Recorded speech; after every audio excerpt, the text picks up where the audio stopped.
bored. We're all bored now.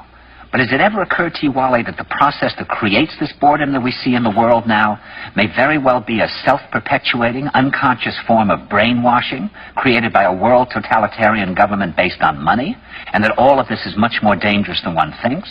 And it's not just a question of individual survival, Wally, but that somebody who's bored is asleep, and somebody who's asleep will not say no?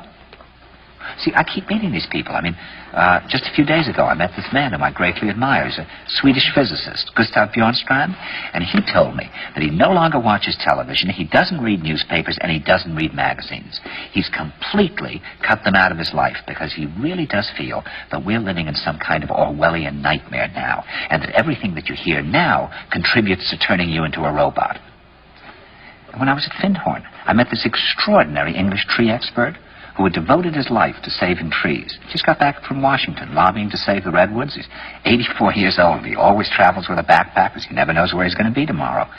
And when I met him at Findhorn, he said to me, "Where are you from?" And I said, "New York." He said, "New York, yes, that's a very interesting place. Do you know a lot of New Yorkers who keep talking about the fact that they want to leave but never do?" And I said, "Oh, yes." And he said, "Why do you think they don't leave?" I gave him different banal theories. He said, "Oh, I don't think it's that way at all."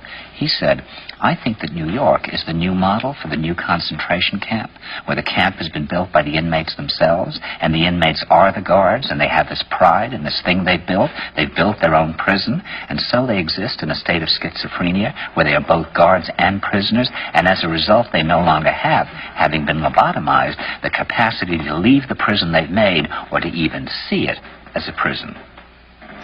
And then he went into his pocket and he took out a seed for a tree and he said, "This is a pine tree."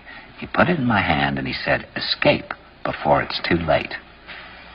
See, actually for 2 or 3 years now, Chiquita and I have had this very unpleasant feeling that we really should get out. That we really should feel like Jews in Germany in the late 30s. Get out of here.